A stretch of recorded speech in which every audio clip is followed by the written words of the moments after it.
Assalamualaikum warahmatullahi wabarakatuh. Bismillahirrahmanirrahim. Alhamdulillahirrabbilalamin. Nahmaduhu wa nasta'inu wa nastaghfiruhu wa na'udzu billahi min syururi anfusina wa min sayyiati a'malina. Min yahdihillahu fala mudhillalah wa min yudlil fala hadiyalah. Allahumma sholli wa sallim ala sayyidina Muhammadin wa ala alihi wa sahbihi ajmain. Amma ba'du. Alhamdulillah, jadi di pertemuan kita kali ini kita masih dapat membahas ataupun mendalami berkaitan dengan pemikiran Aristoteles. Nah, di hari libur ini kita harus manfaatkan hari libur ini menjadi hari yang produktif ya. Nah, biasanya kan pada umumnya kalau hari libur begini ya keluarga biasanya mengajak anak dan keluarganya itu ada yang jalan-jalan, wisata ataupun shopping ya. Nah, kalau di Indonesia itu kebiasaannya shopping, entah itu di mall ataupun di mana. Nah, tapi ada hal yang berbeda nih. Kalau misalkan shopping ke mall, beli pakaian, beli alat-alat elektronik ataupun furniture ya. Nah, tapi kalau di Jepang itu ada yang namanya Sekiguchi. Nah, jadi Sekiguchi itu salah satu program televisi shopping yang dimana jangan salah dulu bahwa program televisi shopping ini bukan shopping seperti pada umumnya ya. Di Jepang itu program televisi shoppingnya yang bernama Sekiguchi itu ialah bukan menjual properti misalkan alat kecantikan ataupun perabot rumah tangga dan barang-barang elektronik ataupun mainan anak, namun justru acara televisi shopping ini ialah acara yang dikhususkan untuk menjual buku terbitan terbaru. Wah, ini menarik kan, ini hal yang berbeda nih. Jadi di Sekiguchi ini melalui acara TV kita nih para penonton tinggal melihat review buku yang ditampilkan di televisi pada saat program berlangsung ya, dan dapat memesannya melalui telepon. Nah, ini shoppingnya berbeda nih, menarik. Nah, ini membuktikan bahwa memang pembangunan literasinya itu ya sifatnya produktif dan juga kreatif ya, untuk menumbuhkan minat membaca itu sampai-sampai ada yang namanya Sekiguchi shopping buku ya di program televisi.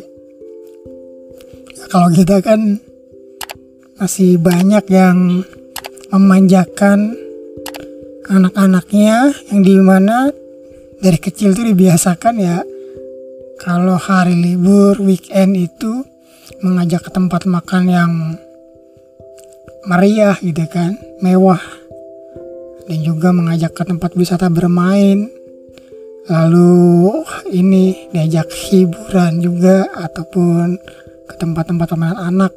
Nah, akhirnya ya kalau keseringan akhirnya mindsetnya itu kalau liburan saatnya bersenang-senang, yang dimana mindset ini akan terbawa sampai ia besar.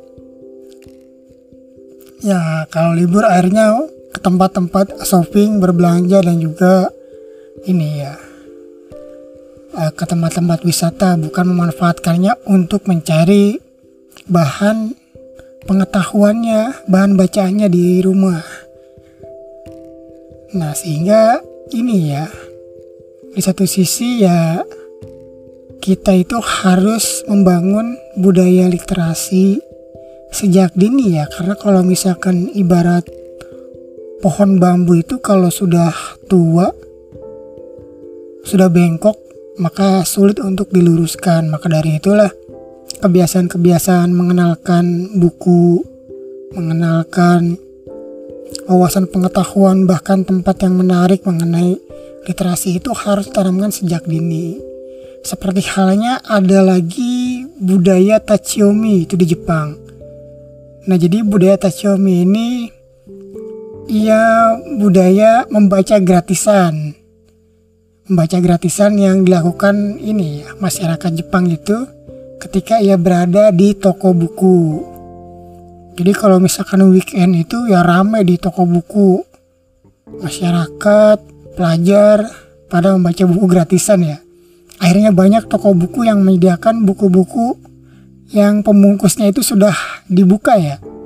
Sehingga akhirnya dapat dimanfaatkan oleh banyak orang untuk melakukan kegiatan tachiyomi ini, membaca buku gratisan. Ya tentunya pemilik toko pun tidak merasa rugi ya, dan membiarkan saja kegiatan tachiyomi ini berjalan, karena memang ketika minat baca meningkat maka otomatis daya beli untuk buku pun ya semakin meningkat. Nah bahkan ketika ia berpergian di transportasi umum pun masyarakatnya asik dengan membaca buku. Itu terlihat dari ini ya, anak-anaknya sampai dewasa pun. Jadi memang ini dibutuhkan peran dari orang tua juga, dari seorang kakak kepada adiknya, yang membiasakan adiknya ya, kalau kita sebagai kakak mengajak adik ke tempat buku ya, toko buku kalau liburan tuh, kemudian diperkenalkan dengan buku-buku menarik lalu membacanya di tempat. Nah sehingga ketika sudah ada pilihan ya dibelilah buku tersebut. Nah akhirnya semakin terbiasa maka akan menjadi sebuah budaya kalau sudah menjadi kebiasaan. Nah ini sangat penting ya. Oke, kita mulai saja nih pembahasan kita kali ini, masih dengan politiknya Aristoteles, yang dimana kita lebih membahas kepada keadilan dalam konstruksi demokrasi dan oligarki serta negara ideal menurut Aristoteles. Nah jadi kalau misalkan kita berbicara ini ya, keadilan, kalau di buku ini memang tidak terlalu dibahas mengenai definisi konseptual ataupun faktual mengenai keadilan. Dia lebih menjelaskan bagaimana konstruksi demokrasi dan oligarki untuk menciptakan masyarakat yang pemerintahan yang adil. Namun di sini perlu saya jelaskan juga bahwa secara konseptual itu bahwa kata keadilan dalam bahasa Inggris itu disebut justice. Kalau di lagu Metallica itu ada yang judulnya Justice for All, keadilan untuk semua. Mantap ya. Kemudian ia juga berasal dari bahasa Latin yaitu justitia. Kata justice ini secara konseptual memiliki 3 macam makna yang berbeda.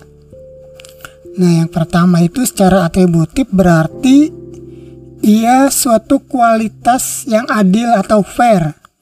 Sinonimnya justness ya. Jadi ia menunjukkan kualitas yang adil ataupun fair. Jadi kalau misalkan kita ingin memberikan suatu, baik itu bentuknya benda ataupun perlakuan, maka ya sifatnya yang fair ya. Harus diberikan kualitas yang bagus kan. Tidak yang satu kita kasih kualitas jelek, yang satu bagus, sedangkan harganya sama. Nah, lalu yang kedua itu keadilan sebagai tindakan. Berarti tindakan menjalankan hukum atau tindakan yang menentukan hak dan ganjaran atau hukuman. Sinonimnya yudikatur. Jadi keadilan dalam hal menegakkan hukum ya.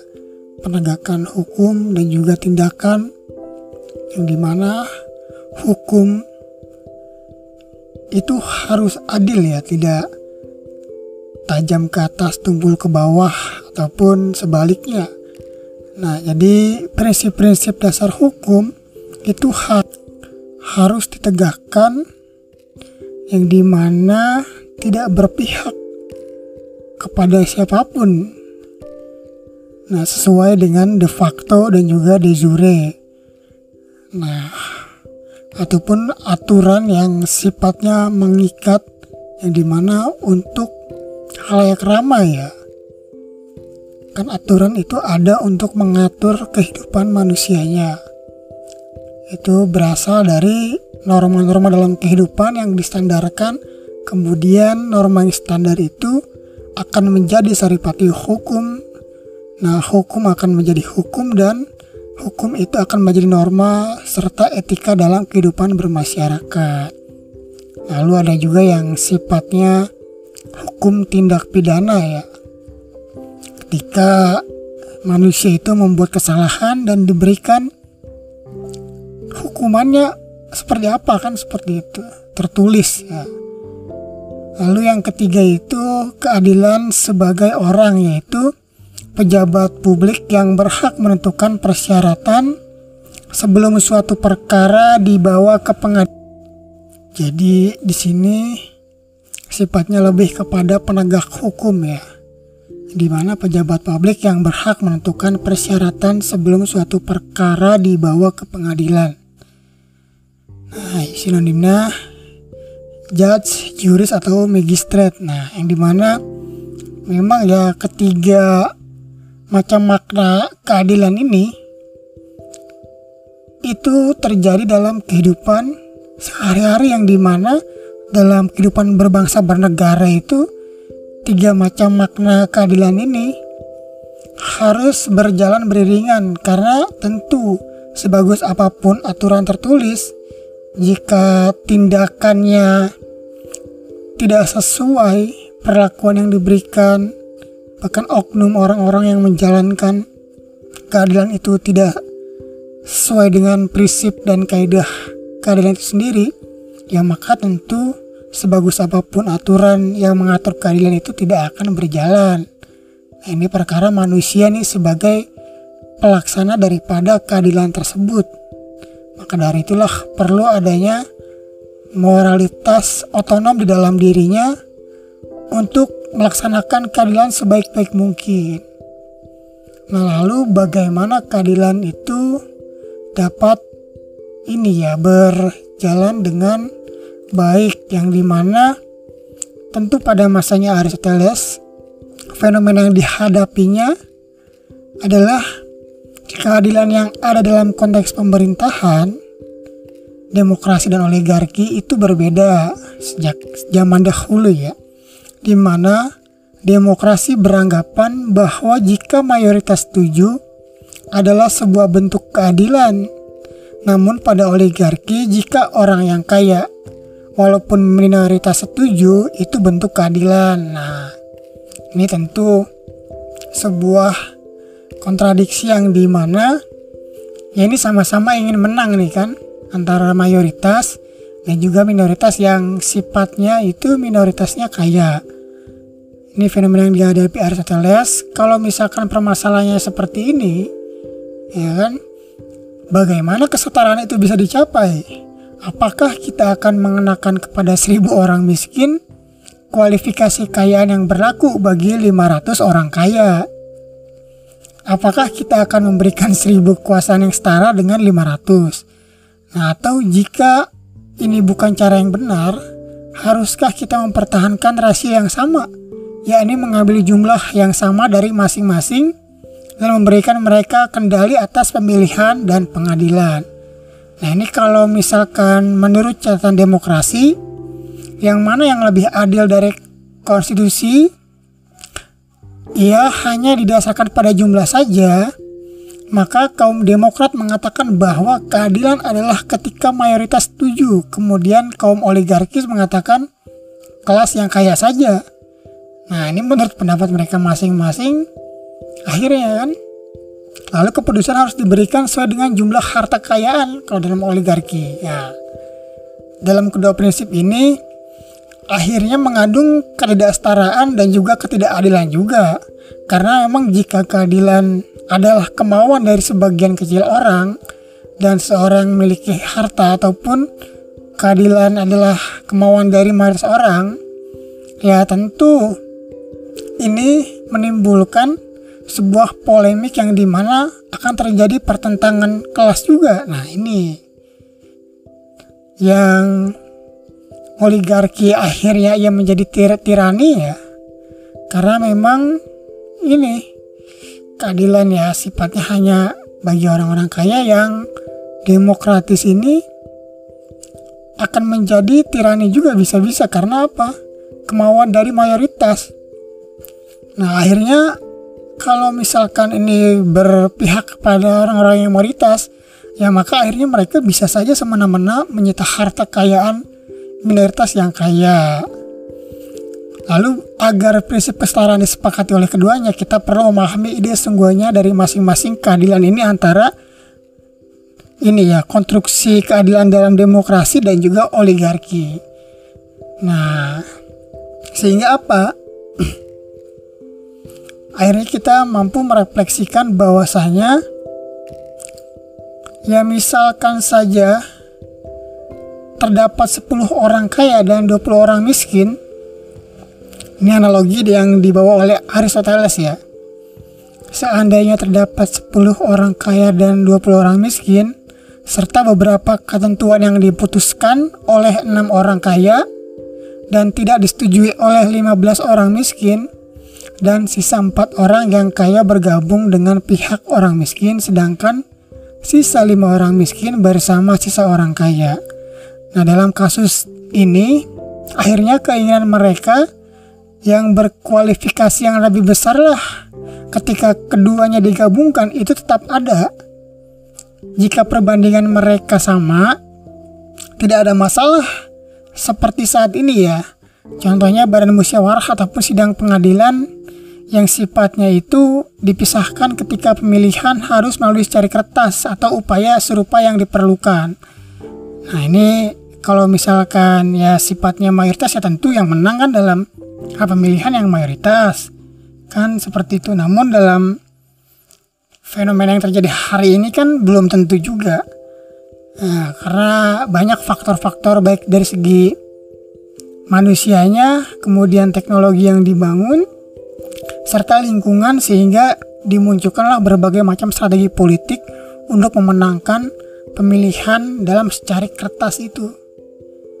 Nah, namun kita tidak membahas ke arah situ ya. Kita akan mendalami bagaimana lalu konstruksi keadilan yang dibawa oleh demokrasi ini yang pertama akan kita bahas. Oke, jadi kalau misalkan konstruksi dari sebuah negara demokrasi itu kan ialah yang dimana kebebasan yang menurut pendapat umum hanya dapat dinikmati oleh negara tersebut. Nah ini yang mereka sebut dengan tujuan agung dari setiap demokrasi. Lalu satu prinsip kebebasan adalah semua orang dapat memerintah dan dapat diperintah pada saatnya, dan sungguhnya keadilan demokratis adalah aplikasi numerik bukan kesetaraan yang proporsional. Ya, jadi dalam prinsip kebebasan demokrasi itu intinya semua orang itu kan dalam konteks hari ini sebenarnya dapat memerintah dan dapat diperintah. Namun pada saatnya ketika ia menjabat, ya yang belum menjabat ya tentu dia harus menerima aturan tersebut. Nah tentu ketika ia yang memegang wewenang, ini kan dari hasil pemilihan umum yang sifatnya numerik ya. Jadi eksistensi demokrasi hari ini kan katanya diaplikasikan dalam pemilihan umum dari tingkat desa ya sampai pusat kan, sampai presiden. Nah akhirnya ya karena memang sifatnya relatif tidak proporsional, nah sehingga ya timbul gejolak ya protes dalam kebijakan apa ataupun tindakan-tindakan yang sifatnya demonstratif ya, yang dimana tentu ini ya dalam konteks hari ini belum tentu itu mewakili daripada kehendak rakyatnya. Nah maka dari itulah sebaik-baiknya pemimpin ialah yang mampu ini ya mengaktualiskan nilai moral ke dalam suatu tataran etika tertentu, yang dimana ia harus berpihak kepada rakyatnya, berpihak kepada negaranya, lalu ia menguntungkan dan mensejahterakan rakyatnya. Tidak hanya bersifat pola pembangunan bernegara saja, namun pembangunan berbangsa pun yang sifatnya di bawah itu harus diperhatikan. Karena apa? Karena ketika standar kenegaraan sebagai warga negara ya, pola kehidupan bernegara masyarakat itu tidak standar, tidak stabil, tidak memenuhi kualifikasi sebagai masyarakat yang hidup dalam suatu negara, yang maka sulit juga bagi negara itu untuk mengatur masyarakatnya. Ya kalau istilahnya itu kan, kalau antara pemimpin dengan rakyatnya saling belakang-belakangan punggung, ya maka bagaimana negara tersebut bisa harmonis, kan seperti itu. Nah akhirnya maka setiap warga negara itu harus memiliki kesamaan, sehingga dalam sebuah demokrasi, walaupun ia golongan miskin sekalipun dan juga ia mampu memiliki kekuasaan, nah dalam demokrasi ini akhirnya keinginannya yang sifatnya mayoritas ini menjadi yang tertinggi ya dalam konsep demokrasi seharusnya. Nah ini adalah satu catatan dari kebebasan yang diakui oleh semua kalangan demokrat sebagai prinsip negaranya. Lalu yang lain pun harus menjalankan hidupnya seperti yang disukainya. Mereka mengatakan bahwa inilah hak istimewa manusia karena tidak menjalani hidup sebagaimana seorang budak. Nah ini merupakan karakteristik kedua dari demokrasi yang memunculkan pertanyaan bahwa tidak seorang pun dapat memerintah orang lain. Jika memungkinkan atau jika hal ini tidak mungkin, memerintah dan diperintah dapat dilakukan secara bergilir. Dengan demikian ya tentu hal ini memiliki kontribusi pada kebebasan berdasarkan kesamaan. Nah, kalau misalkan kita berbicara perihal prinsip dalam demokrasi, kita mulai dengan karakteristik demokrasi bahwa pemilihan pejabat dilakukan dengan melibatkan semua orang dan semua orang dapat memimpin yang lain ketika mendapat gilirannya. Penunjukan semua jabatan mensyaratkan pengalaman dan keterampilan. Ini yang harus kita perhatikan, pengalaman dan keterampilan, baik itu keterampilan akademis, keterampilan motorik, dan juga keterampilan sikap kepemimpinan. Serta harus dilakukan melalui secari kertas bahwa untuk jabatan tidak disyaratkan ada kualifikasi harta atau dikenakan hanya untuk posisi yang rendah. Nah, ini berlaku untuk semua berarti ya.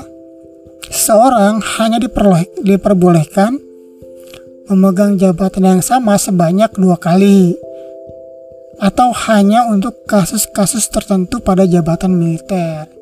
Jadi istilahnya 2 periode itu memang sudah ada sejak dulu pada prinsipnya dalam pemikiran politiknya Aristoteles, sehingga hari ini pun kita menggunakannya ya dalam sistem pemerintahan.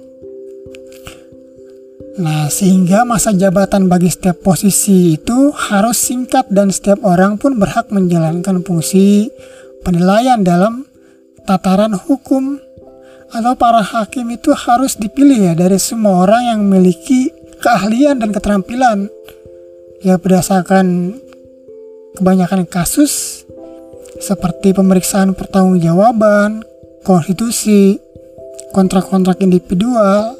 Nah ini bahwa sidang harus merupakan pembuatan keputusan tertinggi terhadap segala jenis kasus, atau hanya untuk kasus-kasus yang penting.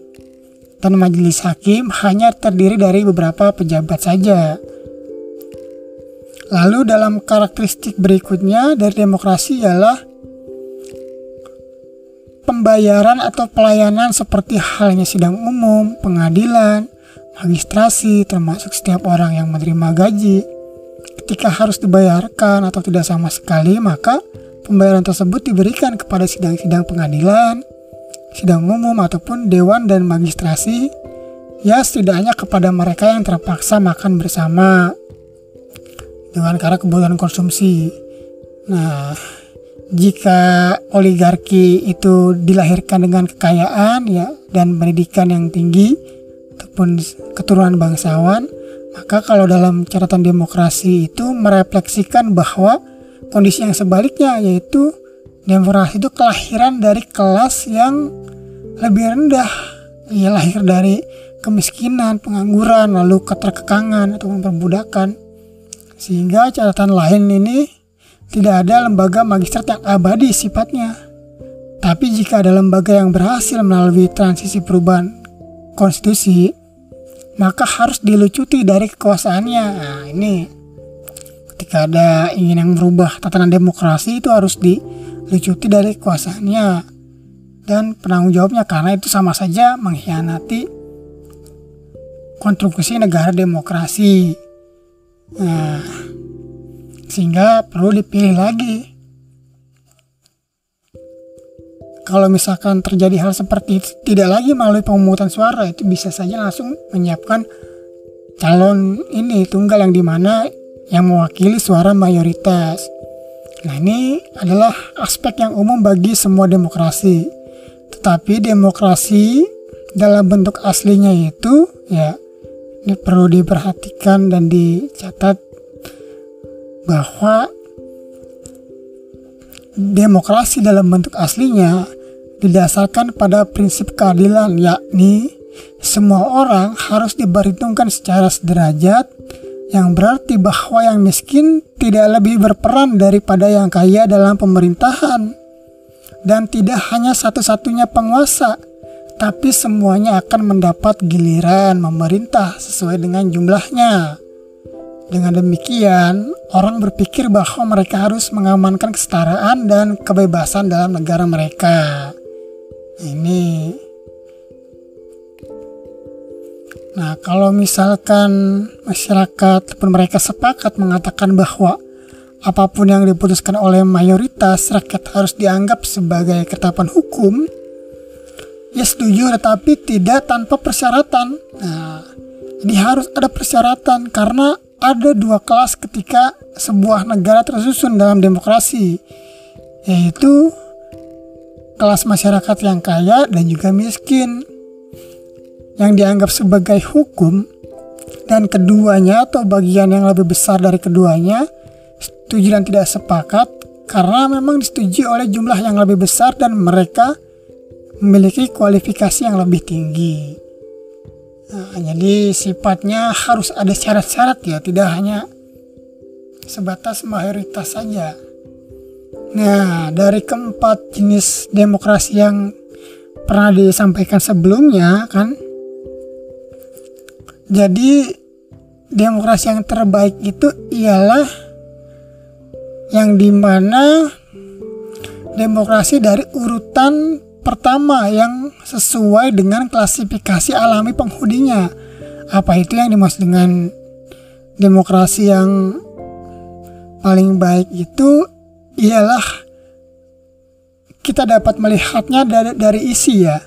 Isi yang terbaik demokrasi ialah masyarakat pertanian, mekanik, pedagang retail, dan buruh. Nah, dari masyarakat pertanian tentu tidak ada kesulitan dalam membentuk demokrasi ketika sebagian masyarakatnya hidup dari pertanian.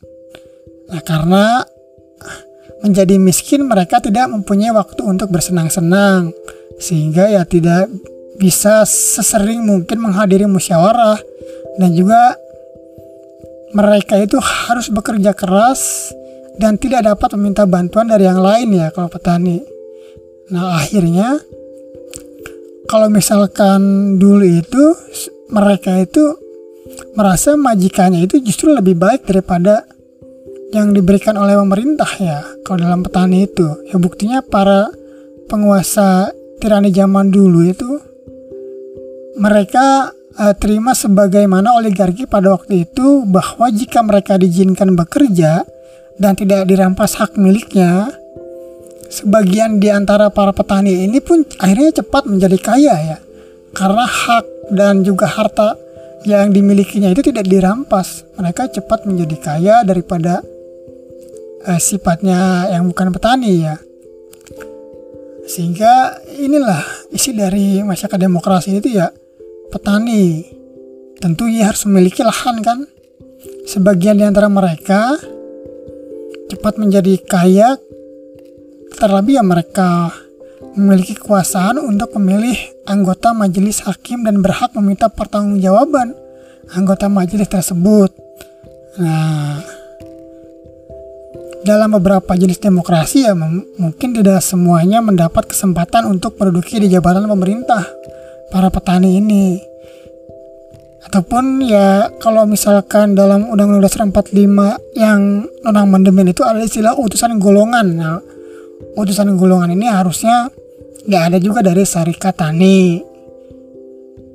Kalau hari ini kan ya inilah kondisinya berbeda ya. Nah, akhirnya ketika para petani ini memiliki perwakilannya yang dipilih secara berkala oleh seluruh rakyat, ini seperti yang pernah terjadi di Mantinea ya. Ketika ada perwakilan dari taninya, maka rakyat akan mendukung. Nah, bahkan bentuk pemerintahan ini dianggap sebagai demokrasi yang bagus ya kalau di Mantinea di Yunani itu. Yang dimana ya itulah ketika ia sudah merasa terwakilkan, lalu kemudian hak dan harta kekayaannya tidak disita, tidak dirampas ya akhirnya pun ya awalnya dalam kehidupan miskin ya cepat menjadi kaya kan, seperti itu petani. Kalau hari ini kan ya petani di Jepang lah yang kaya-kaya lah kan. Kalau di kita ya nggak ada beberapa kan seperti itu. Nah, lalu dalam kondisi inilah akhirnya kebiasaan yang harusnya diadakan itu bahwa seluruh rakyat harus memberikan suaranya dan melakukan uji kelayakan serta duduk dalam sidang-sidang pengadilan. Nih wakil rakyat nih. Namun tentu jabatan-jabatan penting lainnya itu harus diisi melalui pemilihan umum dan dari mereka yang memiliki kualifikasi tertinggi. Makanya ada lulus uji kualifikasi kan, seperti itu. Secara akademis, secara track record kepemimpinan, atau bahkan seharusnya catatan kriminal itu tidak ada seharusnya.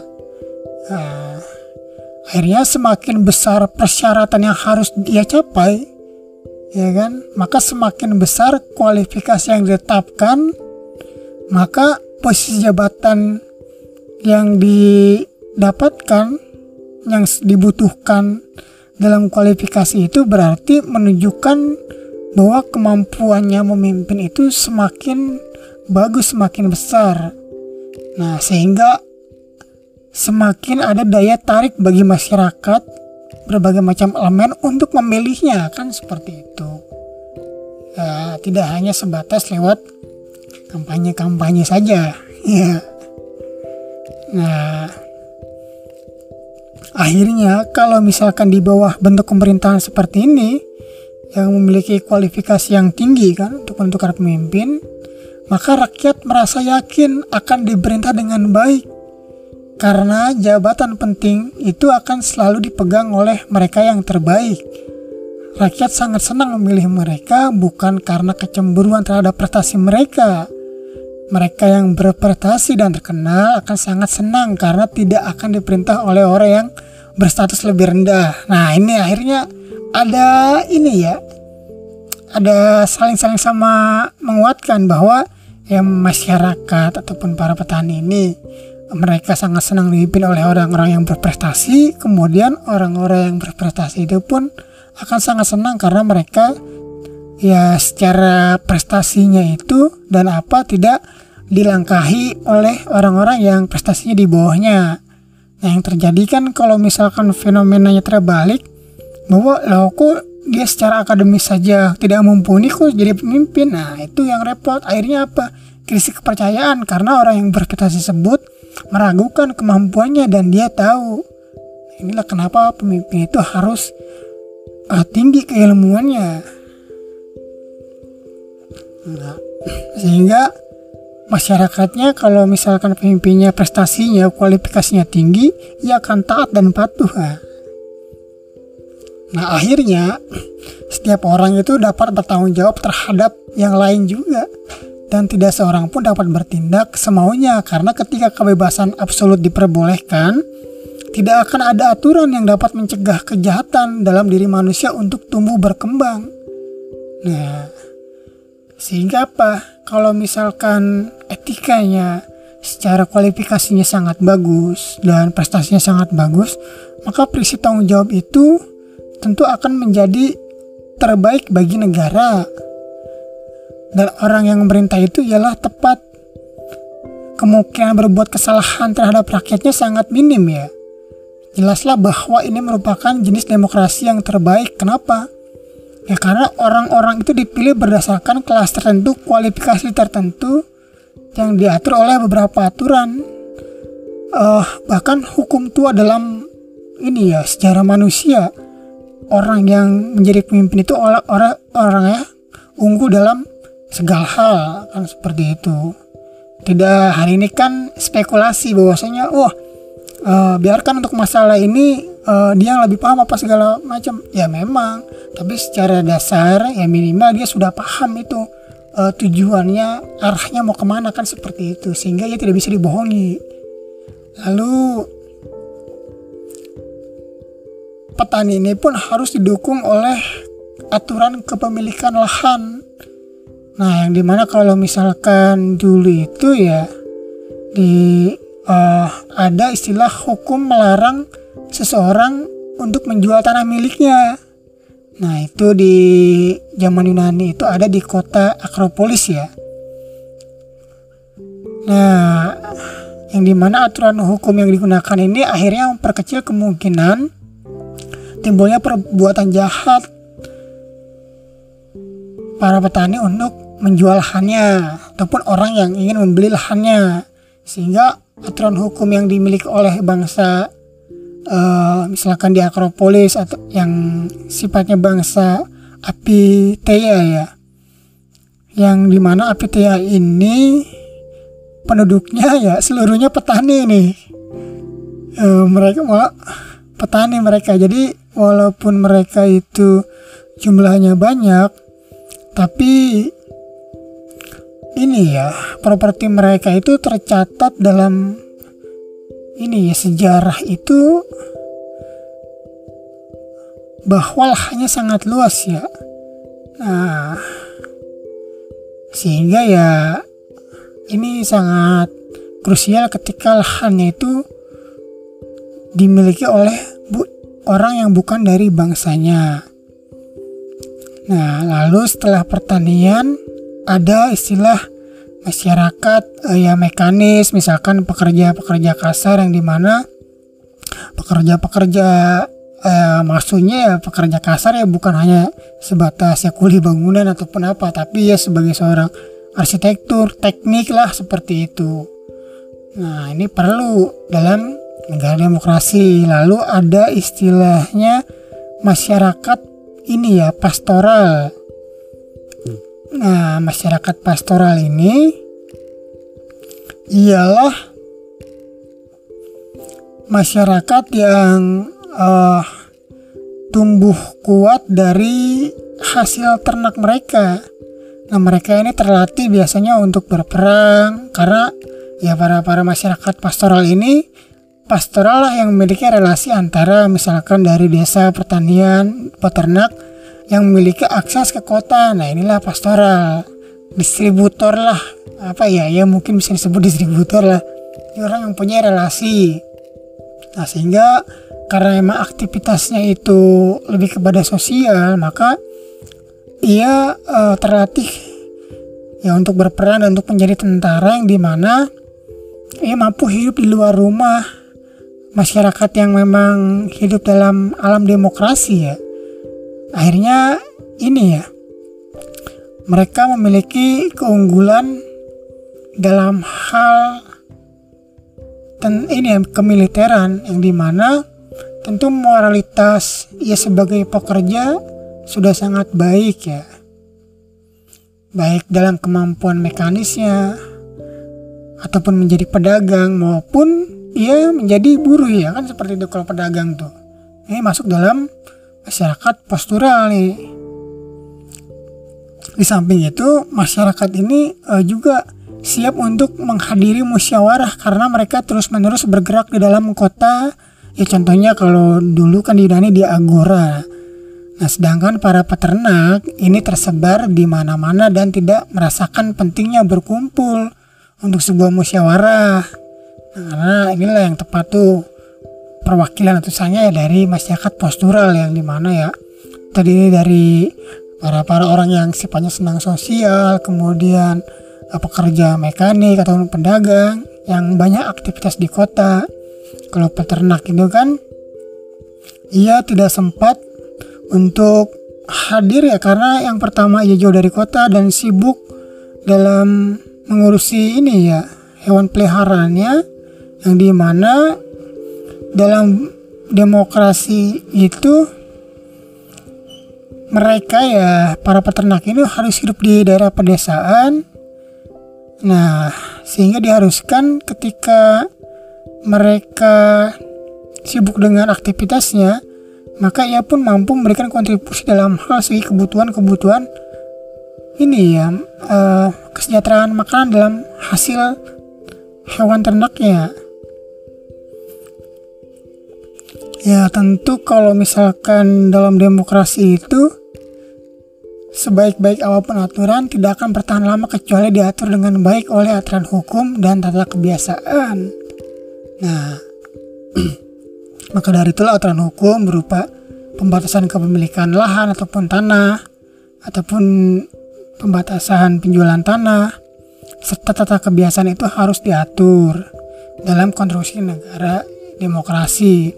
Sebab-sebab umum yang cenderung menghancurkan jenis demokrasi ini ya atau bentuk pemerintahan yang lain memang dalam rangka menetapkan sebuah demokrasi itu dalam kapasitas masyarakatnya harus diperkuat, bahwa para pemimpinnya harus terbiasa memasukkan sebanyak mungkin orang yang mereka bisa dan menjadikan mereka sebagai warga masyarakat yang baik dan berstatus legal maupun non-legal. Nah, termasuk mereka yang salah satu orang tuanya berstatus warga negara. Lalu bagaimana nih misalkan saja jika jumlah anggota masyarakat melampaui jumlah ideal, tentu konstitusi menjadi tidak beraturan dan para bangsawan menjadi tidak tenang dalam demokrasi tersebut. Sebagaimana ya contohnya di Siren ya. Jadi aturan-aturan sebagaimana disetujui oleh Cleisthenes ketika ia ingin meningkatkan kekuasaan demokrasi di Athena, yang dimana oleh para pendiri pemerintahan di Siren adalah sangat berguna dalam bentuk demokrasi yang sifatnya ekstrim. Kelompok suku dan persaudaraan itu harus dibangun, serta ritual keluarga harus dibatasi dan diubah menjadi hajatan nasional. Jadi setiap usaha itu harus dimanfaatkan, yang dimana arahnya itu untuk membaur kepada masyarakat sekaligus menghapus jejaring hubungan yang sifatnya kecil, sempit, dan lama. Seperti itu. Lalu pembentukan sebuah negara demokrasi itu bukanlah urusan daripada legislator. Nah, bahwa tugas legislator adalah mempertahankan negara tersebut beserta konstitusinya. Lalu kemudian ia pun harus menemukan fondasi yang kuat bagi ketahanan negara. Jadi kesulitan yang besar itu kan ketika mempertahankan fondasi negara ya, ataupun dasar negara, serta menjalankan daripada amanat konstitusi itu sendiri. Nah, kalau misalkan fondasinya itu roboh, maka sudah pasti bangunannya kan roboh juga. Maka dari itulah bagaimana sebuah negara demokrasi itu harus kuat, maka sebagaimana para legislator ini mampu menjaganya, kan seperti itu, dan mampu menjalankannya dalam kehidupan negara demokrasi. Nah, karena dalam masyarakat demokrasi itu sangat banyak masyarakatnya, dan juga ia sifatnya mayoritas, maka dalam proses musyawarah dan sidang pengadilan itu jumlahnya harus dibatasi. Kenapa ya? Karena tidak mungkin semua masyarakat itu dilibatkan, maka dari itulah perlu adanya utusan-utusan dari golongan ataupun daerah yang dimana mereka hadir mewakili setiap rakyatnya, setiap golongannya, setiap daerahnya. Kan seperti itu. Ditambah lagi menurut Aristoteles ya bahwa maka dari itulah sebuah negara demokrasi itu tidak di sifatnya dalam negara demokrasi itu ada istilah musyawarah perwakilan. Jadi itu sudah berlaku di zaman Yunani kuno dulu yang dimana itulah yang masuk dalam istilah kategori warga negara ya. Kalau di sana jadi memang orang-orang yang tinggal di polis ataupun di kota itu ialah mempunyai hak suara. Nah, mereka bermusyawarah menetapkan aturan dalam pemerintahan dan sidang pengadilan pun ya sifatnya terbatas kan seperti itu. Sama halnya dalam negara demokrasi hari ini yang dimana jumlah yang mewakili dan bersidang itu terbatas. Ya, contoh salahnya dalam permusyawaratan MPR. MPR bersidang sedikitnya sekali dalam 5 tahun di ibu kota negara, di pusat. Nah, lalu kemudian keuntungan pajak masyarakat itu harus diakumulasi dan didistribusikan. Ya, jadi kalau misalkan masyarakat dalam demokrasi itu masih sangat banyak masyarakat menengah ke bawah, maka akumulasi daripada pembayaran pajak itu harus diberikan seluruhnya ya, terlepas daripada biaya-biaya misalkan sidang, kemudian rapat kerja dan musyawarah.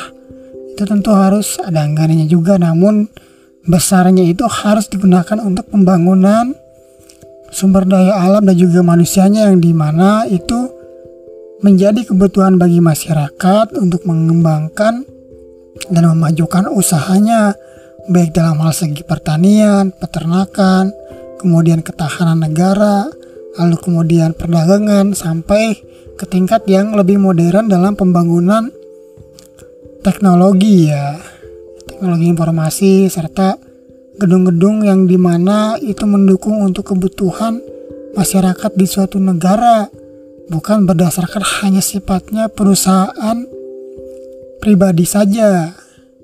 Nah, jadi istilahnya jangan sampai ada istilah 10 orang kaya di suatu negara, kekayaannya sama dengan 50% penduduk di suatu negara. Nah, ini yang repot kan kalau misalkan terjadi seperti ini. Ya, casingnya saja demokrasi, namun ya isinya oligarki kan seperti itu. Nah, ini sangat penting, makanya kualifikasi pemimpin dalam demokrasi itu harus tinggi. Oke, lalu kita bagaimana konstruksi dalam demokrasi? Iya, bagaimana konstruksi dalam oligarki? Kalau misalkan perspektif dalam oligarki itu, yang pertama menurutnya bentuk oligarki pertama dan terbaik adalah serupa dengan pemerintahan konstitusional. Jadi istilahnya monarki konstitusional yang dimana baik itu sifatnya monarki, keluargaan ataupun oligarki, yang dimana negara tersebut dimiliki oleh beberapa orang kaya, yang dimana kayaannya itu, kebijakannya itu harus diatur melalui konstitusi, sehingga dalam bentuk keadilan oligarki ini terdapat 2 standar kualifikasi. Tidak hanya kualifikasi tinggi ya, kalau tadi kan demokrasi hanya kualifikasi tinggi. Ada kualifikasi rendah dalam oligarki dan ada kualifikasi yang tinggi. Di mana kualifikasi rendah ini mengkualifikasikan ini ya, mengkualifikasikan kelas sosial yang lebih rendah. Jadi masyarakat menengah ke bawah, para buruh, kemudian para petani ya. Masyarakat yang penghasilannya itu hanya pas-pasan lah gitu kan untuk hidupnya. Nah ini dia masuk dalam kualifikasi rendah. Sedangkan kualifikasi yang tinggi ialah kualifikasi yang lebih tinggi bagi kelas sosial yang lebih tinggi. Nah jadi seseorang yang berhasil mencapai kualifikasi yang dipersyaratkan itu memiliki hak atas kewarganegaraan. Jumlah mereka yang harus diakui sebanyak yang diperlukan dalam memperkuat badan pemerintahan. Jadi kalau misalkan badan pemerintahan itu membutuhkan 2 juta orang, nah maka yang menjadi warga negara itu ialah 2 juta orang tadi. Sisanya ialah bukan warga negara. Kalau bukan warga negara, ia tidak hidup di polis ataupun kota ya. Dia di luar daripada itu. Nah kalau misalkan oligarki dalam konteks ini ya, namanya Aristoteles. Nah sehingga daripada mereka yang tidak diakui, serta warga negara yang baru harus diakui dan diambil dari kelas masyarakat yang lebih tinggi. Jadi kalau misalkan berkurang dari 2 juta ini ya badan pemerintahan orang yang ada, misalkan hanya ada 1.900 ini ya 2 juta 169, maka diambillah satu masyarakat yang berasal dari kualifikasi yang tinggi. Nah lalu ada 4 pembagian besar rakyat pada umumnya. Ini maksudnya yaitu para petani, kemudian para mekanik ataupun teknis ya, yang orang sifatnya itu dalam hal segi pembangunan, kemudian orang-orang teknik, lalu ada pedagang retail dan juga buruh. Ini mereka tergolong dalam masyarakat umum seperti itu. Sedangkan para kelas pejabat itu ialah masyarakat yang kelas tinggi. Makanya jabatan-jabatan yang penting dalam oligarki ini diantaranya baik bidang pertahanan yang dimana seperti halnya tentara ya, baik itu dalam hal segi persenjataan dan segala macamnya strategi itu, ini merupakan jabatan penting dalam konstruksi keadilan di negara oligarki ya.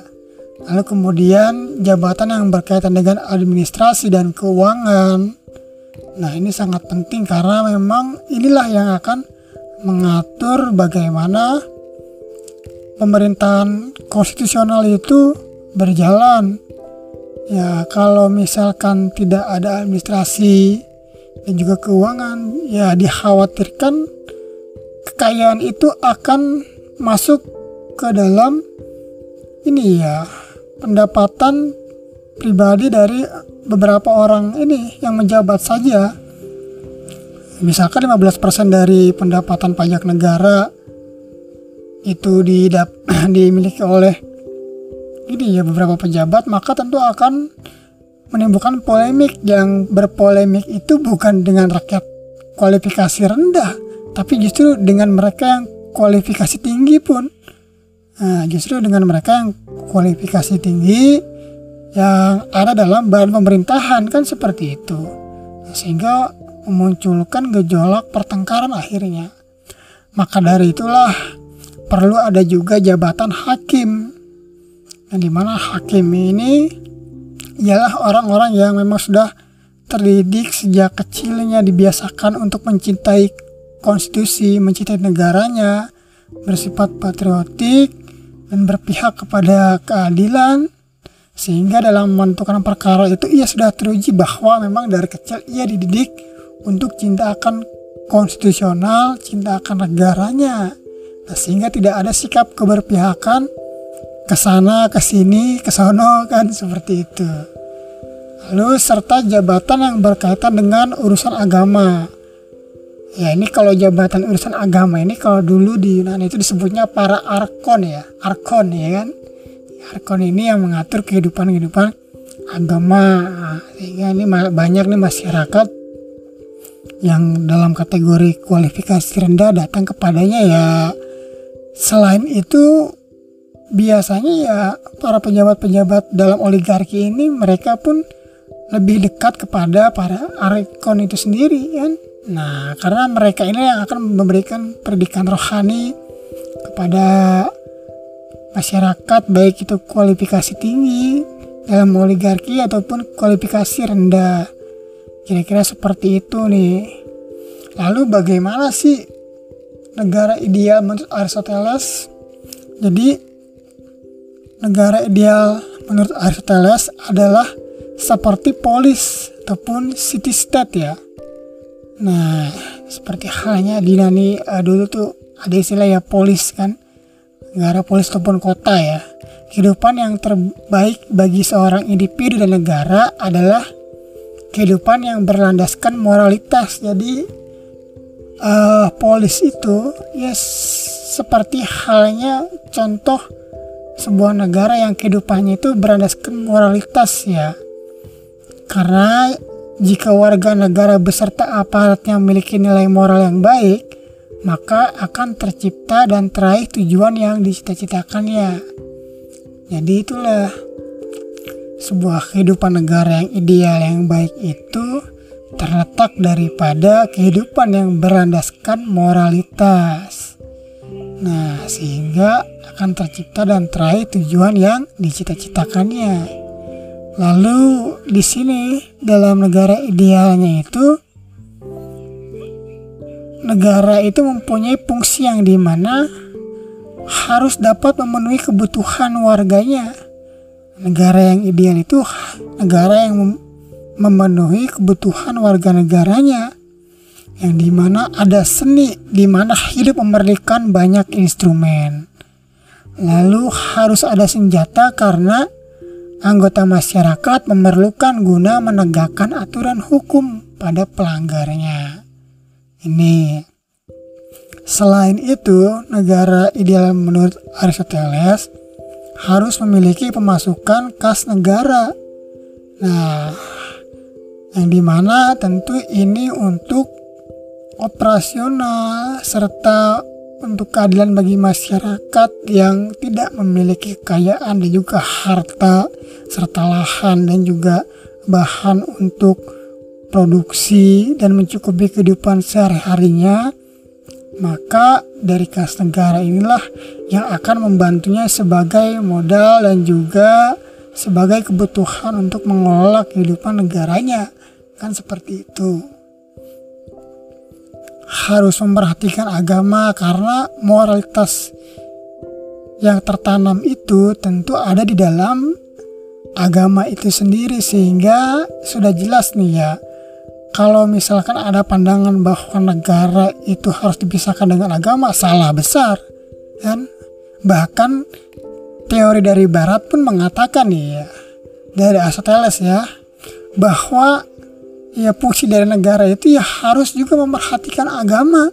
Nah, karena agama inilah menjadi kunci bagi individu, masyarakat, dan juga kehidupan berbangsa bernegaranya yang berlandaskan moralitas. Karena nilai-nilai kebaikan itulah yang akan menjadi tiang bagi kesadaran individu manusianya untuk selalu berbuat baik, sehingga apa?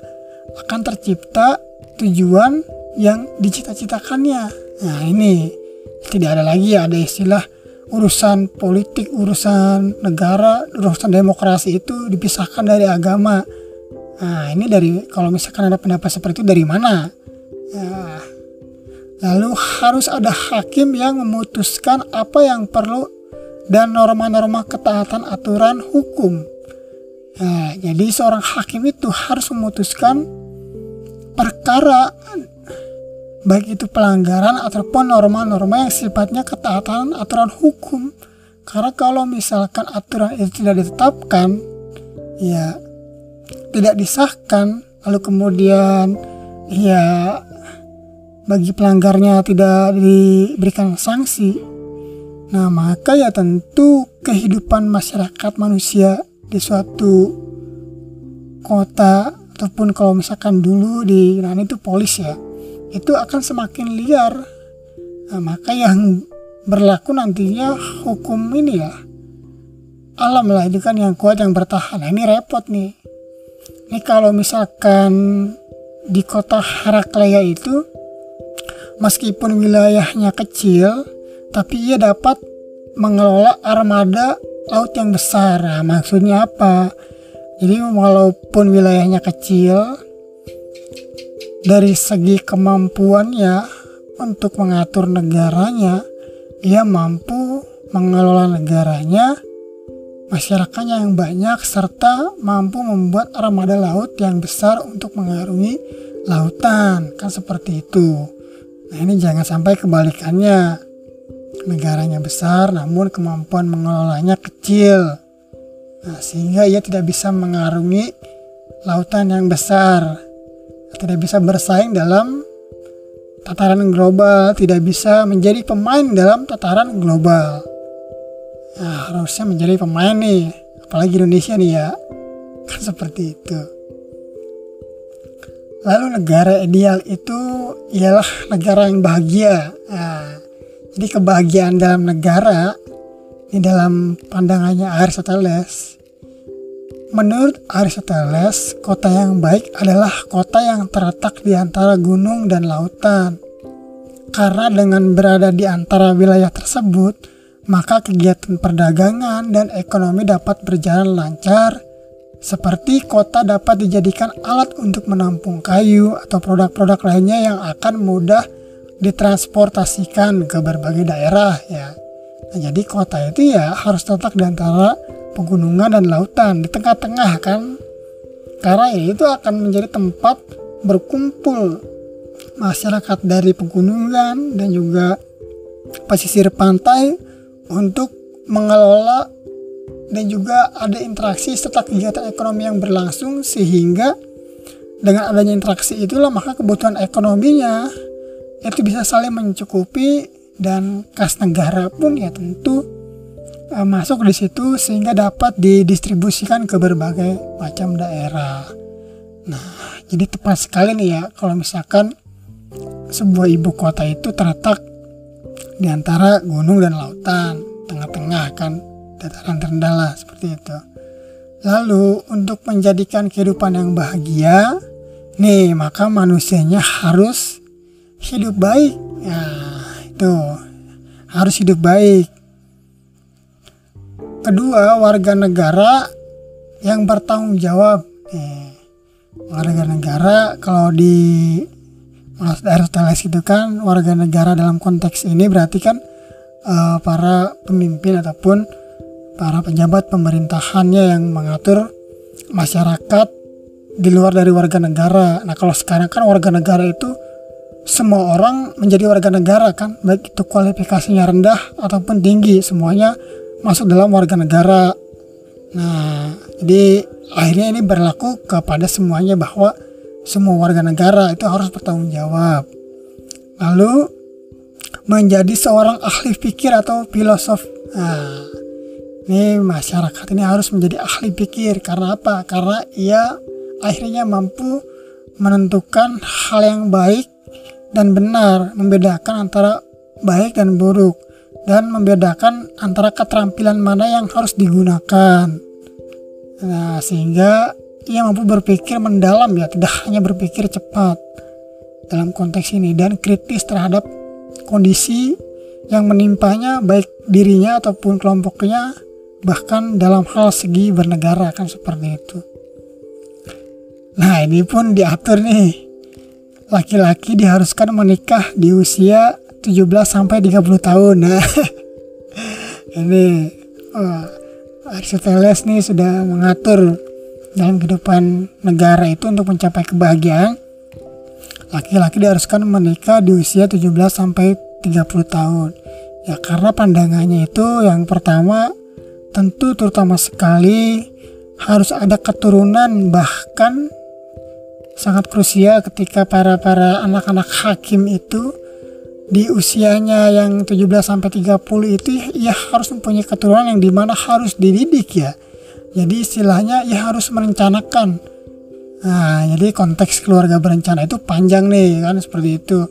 Harus merencanakan kapan ia menikah, mempunyai keturunan, sehingga anak-anaknya itu dididik untuk menjadi seorang ahli pikir, seorang filosof, dan juga orang-orang yang terampil yang dimana nanti akan menggantikannya untuk mengurusi negaranya, tentu dengan kemampuannya. Kalau perempuan itu baru di usia 18 tahun katanya. Nah, kalau di masyarakat Indonesia kan dulu itu justru sebelum 18 tahun, umur masih sangat remaja, sudah menikah itu kan. Nah, selain itu ada pandangan fisiknya juga nih, yang mungkin pandangan fisiknya itu banyak yang menolak ya, bahwa di usia 17 sampai 30 tahun, kemudian perempuan 18 tahun ya, itu secara kematangan fisik jasmaninya itu sudah mumpuni untuk menikah dan juga mempunyai keturunan. Nah, kenapa banyak yang ini mengkritik bahwa ya, contohnya kalau dalam konteks di Indonesia zaman dulu ya, para wanita yang di bawah umur 17 tahun sudah menikah, anak-anak sehat-sehat saja kan, seperti itu dulu ya. Kalau sekarang kan ya harus inilah, ada undang-undangnya yang mengatur itu, tidak bisa anak-anak. Sejak dini anak legislator harus dididik dengan baik. Tidak boleh ada kekerasan yang dipertontonkan, terlalu mewah, berlebihan, atau diperlihatkan kebencian, sehingga dapat tercipta karakter yang memenuhi calon pemimpin yang baik. Nah, ini seperti yang tadi saya katakan bahwa ya tujuannya itu ya jangka panjang ya. Kenapa harus menikah umur segini, umur 17 sampai 30 untuk laki-laki, perempuan 18 ya, karena itu tadi ya harus mampu secara keterampilan, secara pikiran, secara fisik ya, untuk mendidik anak-anaknya, yang dimana tidak boleh ada kekerasan yang dipertontonkan, dibiarkan hidup mewah kan, kalau liburan ya terutama, kemudian berlebihan dan diperlihatkan kebencian, agar tercipta karakter yang memenuhi calon pemimpin yang baik. Jadi memang pemimpin itu ya disiapkan, berarti kan ini jelas nih dalam konteks ini ada penekanan dari Aristoteles itu bahwa ya esensinya calon pemimpin itu disiapkan bahkan sejak dini ya, sejak dini. Nah, ingat tuh. Jadi tidak ada istilahnya pemimpin itu tiba-tiba muncul loh dia jadi pemimpin, tapi dia harus disiapkan sejak dini. Nah, ini bisa nih kita simak dan juga laksanakan dengan baik, bahwasanya ya entah mau jadi apapun nanti ke depannya, misalkan keturunan, maka harus disiapkan karakternya yang baik kan, seperti itu. Oke, mungkin cukup sekian penjelasan kali ini. Jadi pada esensinya bahwa keadilan dalam konstruksi negara itu memang harus melalui serangkaian proses yang dimana secara struktur, secara konstruksi itu harus dibangun kelengkapan-kelengkapannya, yang dimana terutama sekali bahwa dalam hal segi orang ataupun manusianya itu harus disiapkan sejak dini ya, untuk menjadi pemimpin, sehingga ia mampu berlaku adil, yang dimana memiliki moralitas yang baik ya, karena pada dasarnya ya sebagus apapun aturan pemikiran tanpa adanya moralitas yang baik tentu akan sia-sia, karena yang dilaksanakan itu akan berbeda dengan aturan yang berlaku. Justru malah bisa jadi yang membuat aturan lah yang melanggarnya. Maka dari itulah sebaik-baiknya aturan ialah sebaik-baiknya manusia yang membuat dan menjalankan aturan itu. Oke, cukup sekian untuk kali ini. Terima kasih. Wassalamualaikum warahmatullahi wabarakatuh.